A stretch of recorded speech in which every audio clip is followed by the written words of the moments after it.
Julia, hi, welcome to the Big Move podcast. Hello, thank you so much for having me. I'm super excited to talk to you today. I'm so excited to have you on. I feel like it's been a long time coming. I feel like the stars aligned and I'm thrilled to have you on. So, we're going to dive right into things, but I guess first and foremost, can you give our audience just a little background on like who you are, what you're all about? Oh, thank you so much. Yes, my name is Julia Kendrick. I'm an award-winning communications expert and PR agency founder, and I specialise in quite a niche area, which is sort of cosmetic surgery, medical aesthetics, and high-end skincare and wellness. So yeah, that's me. I'm also a mum of two, and just trying to do the juggle. Trying to do the juggle, and the juggle is mad. How old are your kids now? Oh, they are going to be 8 and 5 now, and I can't Okay. believe I'm saying that because I just feel like no time has gone by. But yeah, Yeah, it's been absolutely. amazing. I get it. My son is turning 2 next month, this month, Oh, March. What? oh, how And lovely! yeah, exactly. As you said, it goes by so quickly, but yeah, you're doing the juggle, you're doing all the things. So on this podcast, I love to talk about our guests' big moves. So the career transitions, the moving cities, those big transitions in life that really shape our Mm, journeys and our stories. I know you've done so many of them, especially when it comes to your career. So I'd love to touch on your career transition from your corporate job to freelance consulting, and then also from freelance consulting to launching Kendrick, your own PR yes. agency that has done so well in London. What was that time period sort of like for you? Can you give us the breakdown? Yeah, I mean, it was very crazy, I have to say. So leaving my corporate job was something that I'd never planned on doing. I was very, very happy. I was working at an incredible company at the forefront of their field. It was Allergan, who are the global leaders in medical aesthetics. So they manufacture Botox, which I'm sure everybody's heard of, and fillers as well as breast implants. So absolutely loved my job. And I had been out on maternity leave, and while I was gone, the company underwent some major changes. They were taken over. There was huge changes in the business, and I kind of had this choice to make of, do I stick with what I know and what I love doing, or do I take the plunge and try something different that I feel would meet my needs as a working mum, and not wanting to give up on a career that I'd spent years building, but also feeling like, well, I waited 5 years to have my baby, and I don't necessarily want to just kind of jump straight back into an environment where it's going to be really full on and I can't have that flexibility and that balance. I made the decision to go freelance at that point, but it was an unexpected decision. It was kind of a bit sort of turn at the moment, and I just did not expect to make that move. I'd never gone freelance before. To be honest with you, I was absolutely terrified. But I kind of thought, well, PR, particularly comms, is there are quite a lot of freelancers in our industry. I'd known quite a lot of them myself, and I thought, gosh, well, if they can do it, I can do it, I'm sure. And very much kind of building on the relationships that I had built in my previous job. And trying to sort of work out a solution and find a way forward that would work for me in my new life now, was kind of what was behind all of that. And literally, it was like Harry Potter. I was working by myself in a little cupboard under my stairs. Like, my mum would take the baby and I would be there like trying to do stuff. So it was really scary, but yeah, there were lots of things that I'm looking forward to talking on today's show about kind of the things that helped me, the network that I built, and the incredible people that have helped my success along the years, and that I want to repay that and pay that forward for other entrepreneurs, especially female founders, because I think nobody quite understands the juggle like female founders and female entrepreneurs. So yes, so that was the jump from corporate to freelance, and then freelance to agency again was something that wasn't necessarily planned, um, but an opportunity presented itself to solve a problem that I was seeing again and again in my consultancy work, which was I could get things so far, and then I would have to hand over to another business to take it the full measure. And that was the difference between launching a brand or launching a new treatment into the aesthetic world and getting it in all the clinics and getting doctors to know about it and all the rest of it. But there comes the push pull. You've got to get the consumers excited about it. You've got to drive the people into the clinics to get the treatment. And that was the area that was something I couldn't fulfill personally within my consultancy. And I had a network of incredible, trusted partners and suppliers. But there was that sort of feeling like I could be doing more. I could have this kind of really all under one roof approach for myself. But it's that chicken and egg. I can't have the team without the clients, but I can't get the clients without the team. And I felt stuck. And as it happened, a trusted friend of mine who ran her own PR agency specializing in the consumer side of our business said to me one day that she was thinking of selling to focus more of her time on her husband's business. And did I want to buy her out basically and take on that structure, that agency that she had built and combine it to make something new. And again, it was this like eureka moment. I had this lunch with her and I came home and I couldn't sleep. My brain was just absolutely on fire with all of the kind of possibilities. And then there was like oh, holy crap, like, what am I doing? But I've kind of felt, I really feel like you have to do one thing a year that scares the absolute bejesus out of you. And that was my thing for that year. I thought, I'm going to do it. Let's go. Let's see if what I can do. And I went for it. So that was the beginning of Kendrick PR as an agency. So yeah, there were some very big milestones. Absolutely. There's so much to break down there, and thank you too for sharing, like, what was going on mentally was, like, super, super Mm, exciting. Like, I can relate to that feeling of, like, you're trying to go to sleep, but you're so excited and passionate about the ideas that you have in your head, right? But then you're also like, "Oh shit, what did I just do?" Like, yeah. so, there's 2 sides of the coin. It sounds like you kind of went through it all the while juggling family life, kids, and all of the things. So, Yeah, one of the things I think is really important, and that, I loved listening to some of the other people that you've interviewed on this podcast. Sometimes from the outside in, when somebody kind of breaks it back down to you and says it like that, you're like, yeah, that does sound amazing. That sounds really cool when you say it like that. But when you're going through it, you are just, you don't know what the next step is. You're plagued with uncertainty and doubt about yourself and your capabilities and whether it will work and whether everything's going to align in the way you need. And it is, I feel for any kind of female entrepreneurs or people that are thinking about making a big move that are listening to this, it's really important to say, like, it sounds great when somebody plays it back, but usually it doesn't feel like that in the moment. And nobody has it yeah, all figured out at the start for yeah. sure. And I think that's, it's always a journey, and it's always scary in most cases, I think. So yeah. Absolutely. It's always a long road. I completely get that. I guess if you had like one top tip of advice for someone leaving a corporate job to doing something more entrepreneurial, like what you've done with Kendrick, what would that be? Is there like something that comes to mind for you?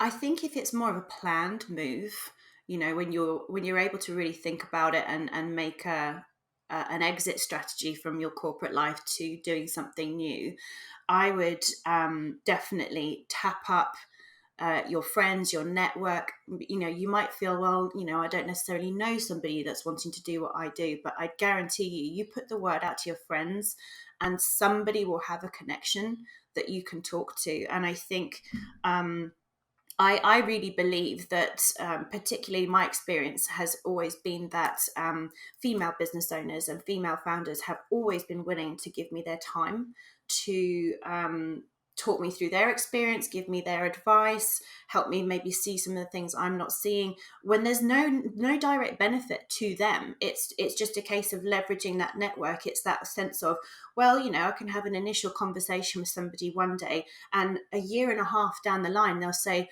do you know what? I just have put somebody in touch with you that I think would be really great as a client. You never know how those moments are going to come back in a positive way. But I would say nobody goes into it with that mindset. But I would definitely tap up your network, to chat to as many people as you can to get advice, tips, insights, and any kind of sort of reassurance. Because I think most of the time, if you're able to make a plan about it, then you've obviously kind of thought things through in a very sort of strategic way. Whereas if you're flying by the seat of your pants like I was, it's more just you need somebody to hold your hand and tell you it's going to be okay. So both of those options are really great. Absolutely. No, it's such a great tangible tip, and I couldn't agree more with that. It's like tap into your network, utilize the people around you, and you never know, right? You never know what could come back to you later. Absolutely. Yeah. So Julia, you kind of set the stage for us, sort of how Kendrick came to be, sort of work, work, work, Harry Potter vibes, the cupboard under your stairs. Flash forward to now, Kendrick is an award-winning PR agency in London, many of which your clients I've gotten to know through the years, and I've been so lucky to work with. It's been amazing working with your team. I'd love to talk about, like, what do you think has really attributed to your agency's success specifically sort of through the years? That's a really great question. I mean, number one thing that I definitely want to acknowledge is that the agency's success is because of my team. So, I the privilege of working with some absolutely incredible women who have brought their years of experience and their contacts and their creativity every single day. And I learn from them every single day. I absolutely adore it. But number one is the team, because without them, there isn't a business. There's load. I mean, I've done the solo gig. I know how much I can achieve by myself. But with them behind me, they are what's really taken things to the next level to help us achieve that success, to bring in those amazing clients. So I feel like I might be the bus driver, but they're the ones that really kind of make the journey amazing. And so very much that's one of the major players in the success of the business. But obviously, secondly, one of the things that's worked very well for us is, as I said at the start, this is a little bit of a niche area, which is crazy because it is so busy and competitive and creative, and the medical aesthetics industry itself is absolutely booming, and it continues to do so. There's been a few dips over the years, but generally, I don't see it going anywhere but up. So the opportunity that we have to work with incredible clients, the highest quality, most exciting innovators in the space is right there, and you need a bit of a blend of science and beauty. And that's very much kind of my personal passion. I came from a scientific degree. I started working in pharmaceutical PR. So that ability to understand sort of high science concepts, things like prescription medicines. Lots of people don't realize that medical aesthetics is this really wacky blend of prescription medicines that you can't promote, like Botox, for example, except everybody knows it. You've got medical devices, which are things like dermal fillers. And then you've got kind of cosmeceuticals and cosmeceutical grade skincare, and you've got lasers, and you've got, all these incredible treatments. So for me, having kind of come from that science background and being able to understand where some of these more technical brands are coming from, the regulations that we have to adhere to communicate about them ethically, and accurately, but still in a creative and educational and engaging manner. That is a difficult skill. And there's only really a few agencies and a few people in the industry that I know of that can really tread that balance between the science and the sort of more beauty wellness elements. So that has enabled us to sort of carve this niche. And over the years, the people that we've worked with, the incredible relationships that we have built up with some of the country's, top doctors, the real leading experts in this space, that has allowed us to kind of grow and cement our reputation in this field. But I would definitely say that that power of recommendation. So many of our clients have come through recommendations. It's been referrals, not necessarily cold pitching or someone stumbling upon us on the internet and thinking, oh, actually that's what I need. It's a lot more. It's all but down to those relationships again, actually. So yeah. Absolutely. That makes so much sense. And you sort of laid out really nicely sort of your specialization in PR and sort of what Kendrick focuses on. I'd love to talk aesthetics with you, as this is obviously like such a hot topic for women, especially. Yeah. Why is there still so much stigma around this topic and sort of judgment? I guess would you say that it more so comes around like skin aesthetics when we're talking about, injectables and facelifts and that kind of thing? Or like what is your sort of like take on that? Oh my God. I mean, I could talk about this all day, honestly. It's a really great question, and it's a really complicated topic. And I think, um, I tend to be quite on the back foot about it sometimes if I go to a party or things like that, and people say, "Oh, what do you do?" and you say, and they instantly come at you with the questions. There's such a thirst for knowledge and for information out there, for sure. And I think, certainly over the last sort of 5 to 10 years, there has been a wellspring of good quality, credible information sources. The media, the journalists are so much more swatted up and educated about the industry as a whole. But your average woman still feels like, well, I could read online about it, but I don't know where to go. And I still feel it's a real big step, I think, for a woman to take that move from, okay, I can go in for a facial, I can go into a sort of a lovely skin clinic for a facial, but going into an aesthetic clinic for a treatment or a procedure, it feels like a big step still. And I think from the conversations I've had personally and from what I see going on in the press, people get really caught up in this whole you shouldn't want to change. The first thing sometimes a woman might find if she says to her friends, well, I'm thinking of getting a little something done. And Mhm. usually the first response is, oh, but you're beautiful, you don't need anything. And there's that urge to obviously, tell your friend that they're beautiful and that they don't need this. And while that comes from a good place and it comes from a positive place, it actually sometimes compounds the issue, because then that person thinks, well, I don't feel like that, this really bothers me. And then they can't really have a sort of open conversation about what they feel and what they need. Mhm.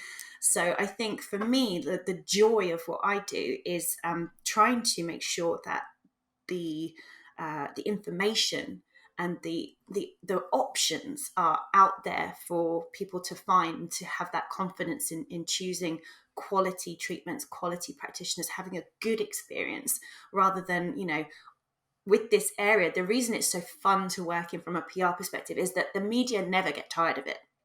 There's always something new, That's and so there's true. always, there's that, they do love the drama of it. They love the huge positives. Look at these amazing transformations, like the Judy Murray piece, that got so much coverage last year. Doesn't she look amazing? Lovely. But they also love the flip side. They're like, oh, look at this awful, injectables gone wrong, pillow face, all the rest of it. So Sure. I think there is still that, there's a lot of fear. There's a lot of fear and a lot of misunderstanding that it's like anything, fake nails, fake tan, fake hair. If it's done badly and cheaply and with a not very good person, you can see it straight away. You can spot it. But if it's done well, you shouldn't be able to really notice it. It shouldn't be about transformational change. It should be about those small differences that make the person feel better. Yeah. So yeah. Yeah. Absolutely. And so, how can we as women be as informed as possible? Obviously, there's so much out there on Google. It's not as simple and straightforward. Like, is it word of mouth, going off a really strong recommendation from a friend, or like, do you have any recommendations there? Yeah, I mean, basically, if I may share something from my own experience, so after the birth of my second child, I was really, really unhappy with my body, with my breasts in particular. And it bothered me for years. Like, breastfeeding had ruined me, basically. And I'd sort of been thinking, I thought about it every day for years. And I thought, right, I'm not going to do anything until after baby number two. There's no point. But even somebody like me who has worked in the industry, I know the professional registers of surgeons that you can check. You can go onto the professional society bodies to make sure that, you know, you've got all of these accredited proper contacts that you can check out. But you feel yourself just going through a Google mine. And even though I had worked in the industry, I had worked on the breast portfolio in my corporate job, I knew some of the top names. But there's a big difference between knowing a name and doing a bit of Googling to actually stepping foot in somewhere and putting your life in someone's hands. You're going under a general anesthetic, you know. Yeah. And I actually was talking about it with Olivia Falcon, who was at that time working at Tatler on the cosmetic surgery guide front. And she gave me a personal recommendation. She said, this guy is incredible. He doesn't have a big media profile. He's kind of under the radar. So I went through, you know, 3 or 4 different consultation appointments with some of the names I knew that I had researched, but also a trusted friend's recommendation who I then checked out as well. So even somebody like me who could probably go, well, I know some of the top names and I could, you know, just go with that. When it comes down to your body and your choices and a big decision to undergo a procedure like that, you know, that blend of proper accredited information, but also a trusted friend's recommendation, it makes a world of difference. And actually, the one I ended up going with was the chap that she had recommended, just because I got, you know, just in the consultation on paper, all of these guys were equally qualified, were wonderful, wonderful surgeons. But there was something in that consultation with the last chap that I was like, you're the guy for me. And it worked out brilliantly. So yeah, I think there are wonderful information sources out there. There are brilliant people like Alice Hart Davis who do a lot of, you know, tweakment information about, you know, good places to go, accredited practitioners, reputable clinics. It's all out there. But at the end of the day, also the thing that tends to win out is a friend's recommendation. So I think the more that we can talk about it and feel okay about talking about it, the more it's going to help people as well. Yeah. Wow. Thank you. That's so helpful too, to just hear like a real life example from an expert like yourself, because it's like it really outlines like the challenges that come along with it. It's not straightforward. So thank you for sharing that.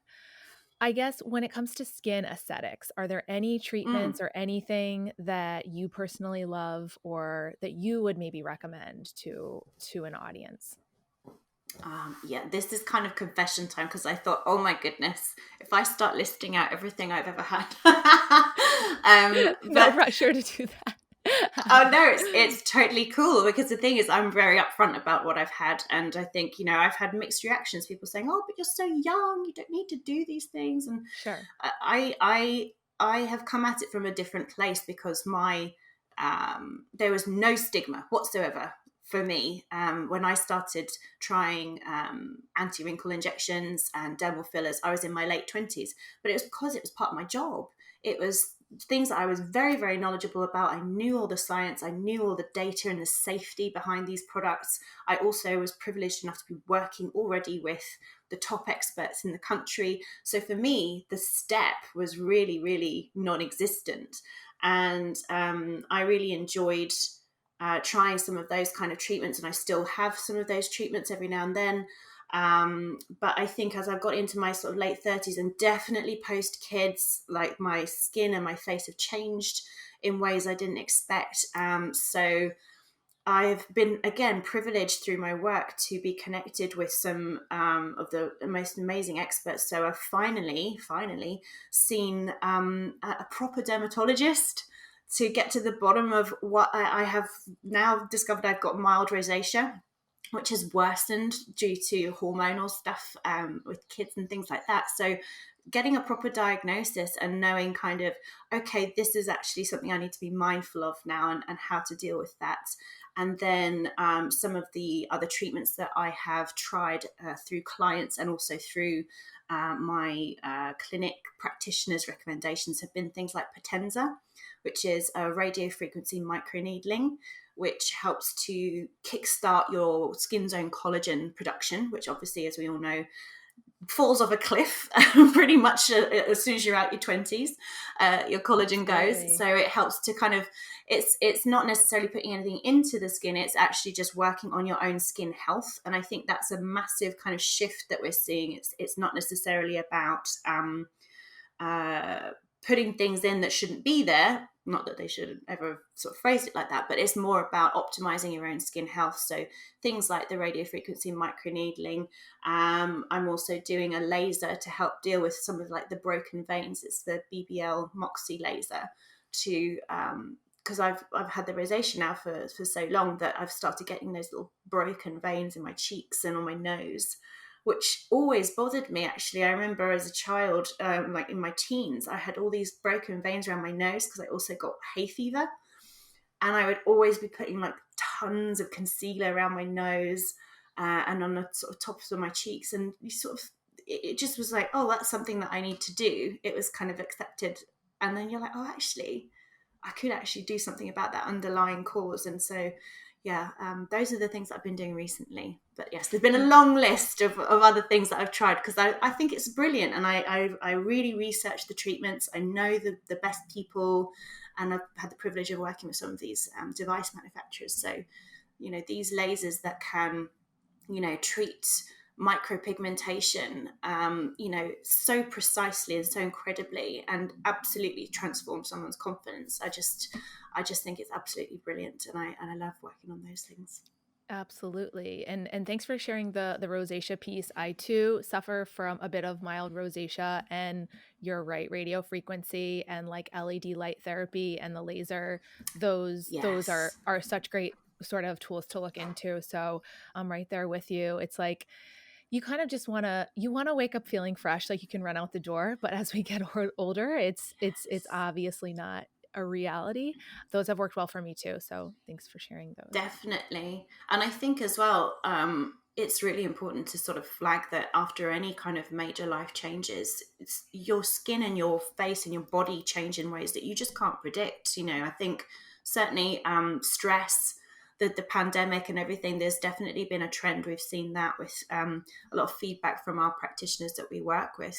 People sort of almost accelerated aging due to stress and these circumstances that none of us could have predicted. But also, I know for me personally, post birth, I suddenly developed the most horrendous kind of eye bags and tear troughs, just hollowing. I don't know why that was the only area on my body that I seemed to lose weight, but it was just this under area of my eye where, yes, of course I was sleep deprived anyway, but my God, it was very obvious. But everything else was, oh my goodness. Yeah. So, Sleep deprivation with an 8 and a 5-year-old, I imagine, is very real. See, I thought that it got easier, but actually I'm going into 2-year-old sleep regression. So oh it's, gosh, it ebbs and flows, doesn't it? I have a long way to it go, but does. so any other, you're obviously you're so on the pulse in the industry. Are there any other like favorite new beauty or wellness brands that you love or you want to share with the audience?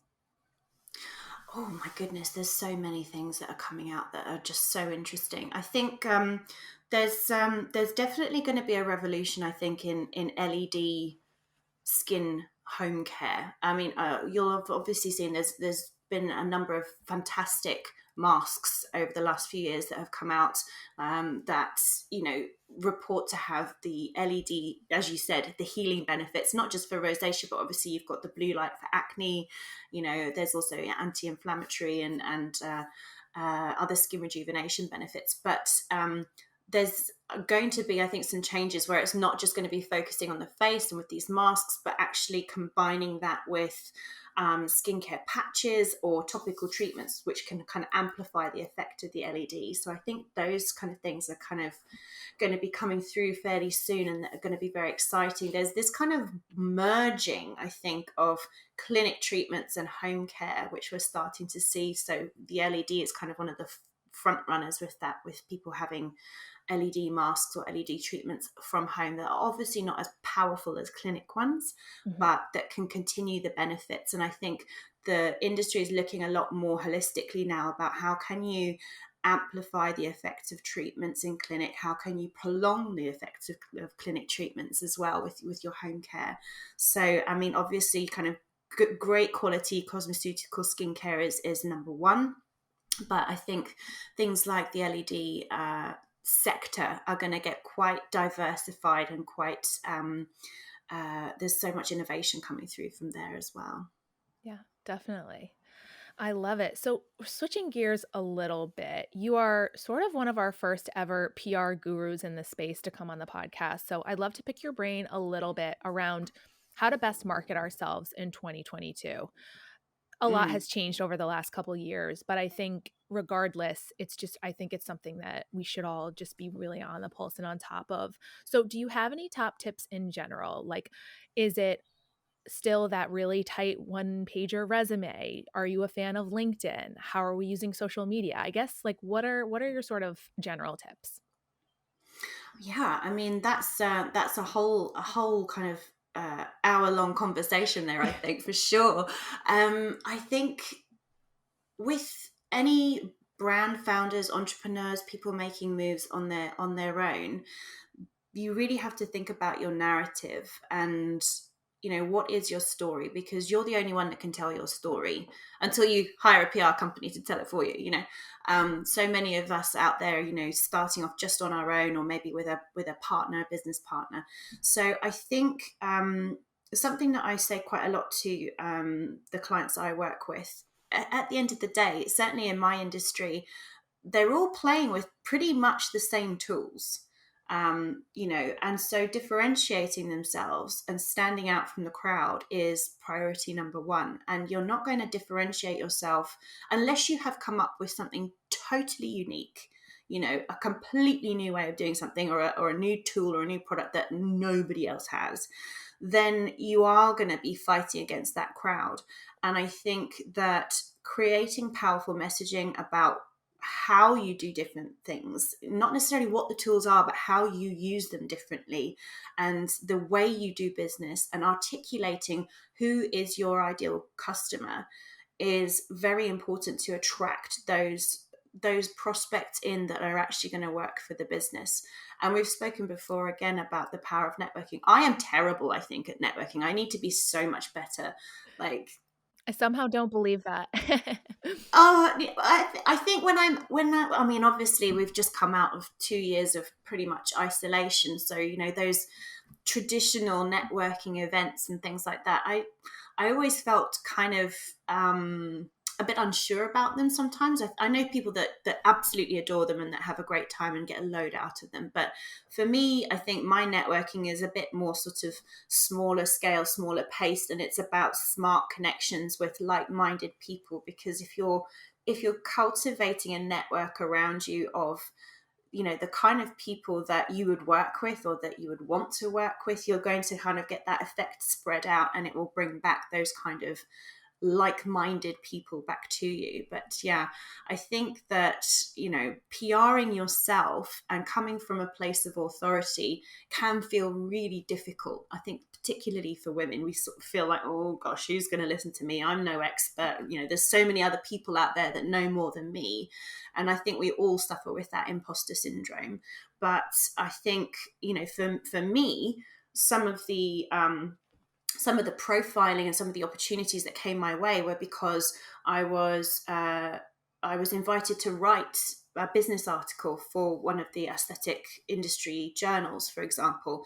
And I remember the first time they asked me to do it, I was absolutely terrified and I was paralyzed, thinking, who am I to be telling these guys, what to do exactly? I mean, but actually, as you go on, you think, well, yeah, actually, I do know what I'm talking about. And when you share that information, people think, oh, don't give your secrets away, no one's going to kind of want to pay for it if they're getting it for free. But actually, the more you give, the more you show your worth, the more you educate on what you do, how you do, what things are interesting in your industry, the more that you're going to kind of grow in profile, and also bring in those opportunities as well. Because if people think, gosh, if this is what she's able to kind of just give out, imagine what we'll get by working with them, in an exclusive relationship. So I think that's a really good way of building that profile, is looking to create content either on your own platforms, looking for partners, finding places that you can showcase your knowledge is going to really help bring that opportunity forward. Yeah, absolutely. I think that's such a great tip too, going back to the social media piece. It's like, do you think it depends on what vertical you work in or what your profession is? Or do you think it's just, it's a good to share? It's good to share things. It's good to sort of share what you're working on and what you're maybe looking to do next or Yeah, definitely. And I think, you can do that across, you should do that across as many platforms as you can, maximize the exposure. It doesn't necessarily mean you have to have different content for everything, for example, but I think, everybody knows about the importance of, blogs for SEO marketing and getting your website ranked up Google. There's whole schools of people that are very, very knowledgeable about all of that kind of stuff. But even if it doesn't really matter what industry you're in, if you are pushing out content that is educational, that is valuable, that showcases your unique perspective and why you're interesting and why you should why you could be a great person to work with, it's all to the good. I know for a fact I definitely felt like I was shouting into the wind for quite a long time. Still sometimes feel like that, you're like, is anybody listening, does anyone care? I think But we all have those moments. Absolutely. do you know what? Yeah. There are definitely less qualified, less interesting, less amazing people out there trumpeting themselves away. So get out there and do it yourself. Yeah, absolutely. And I love the just the piece about value. I think it always goes back to value, education. Yeah. If you're providing something, then why not? Like why not just try it? So Yeah. I know that you mentioned to me that part of your mission is to be that stepping stone for other female founders in the space. I obviously love that. The podcast loves that. Where, it's sort of everything that we really believe in. But can you speak a little bit more on like why this is important to you and what has your experience sort of been like with other female founders in the space in London?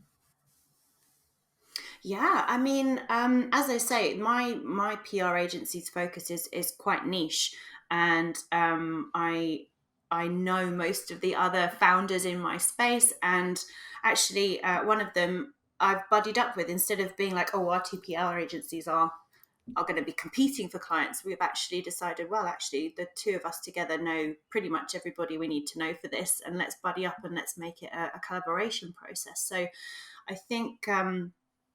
That's that opportunity to just bring together talent and to upskill each other is very much something that I think can bring huge strength to a business.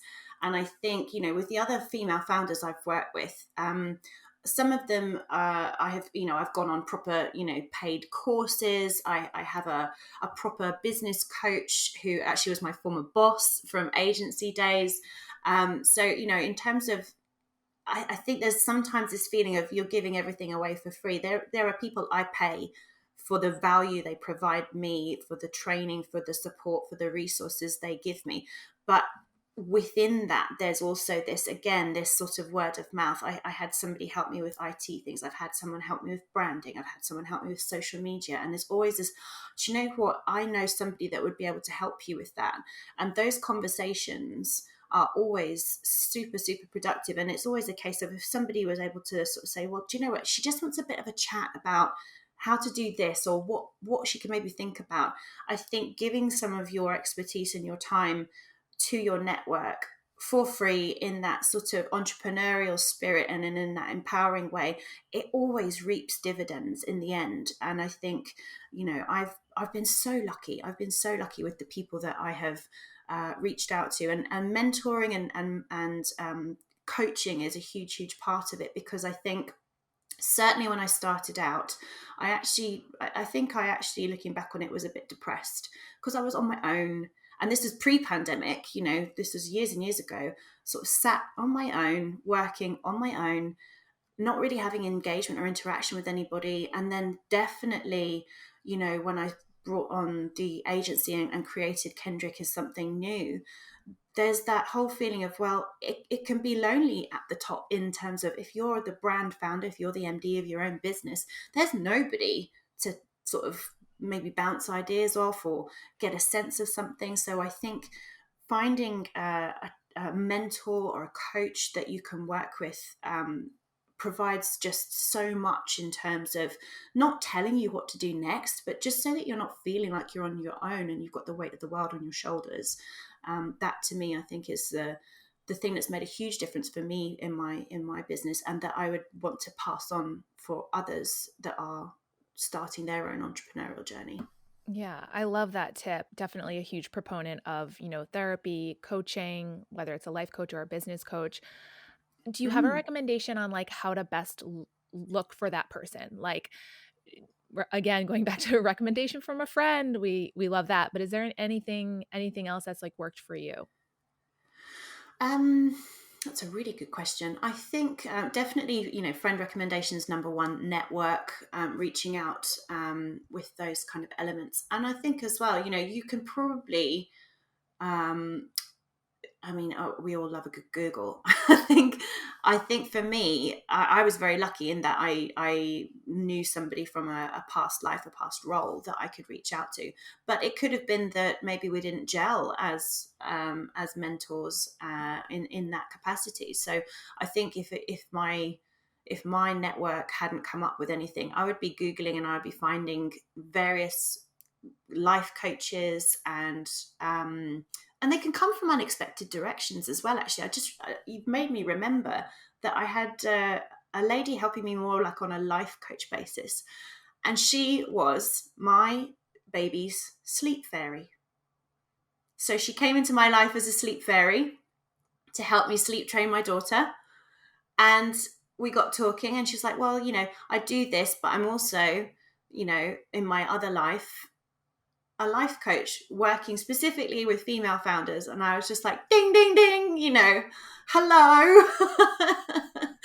So yeah, I mean, I just as much as it can feel disheartening to do the Googling, I think you will be surprised, I think, actually, where so many people are now doing this as a side gig as well. They're going on life coaching courses, they're going on, all sorts of business coaching courses. And I think finding the right person for you is super important. Somebody who holds you accountable as well. It's not just somebody to have a good cry on when it's too much, but somebody who kind of keeps driving you forwards, because that energy and that responsibility can be exhausting. But having somebody to just keep you focused and keep you on target and challenge you as well, when you're sort of thinking, well, is this really what I want? Is this going to take me where I need to go?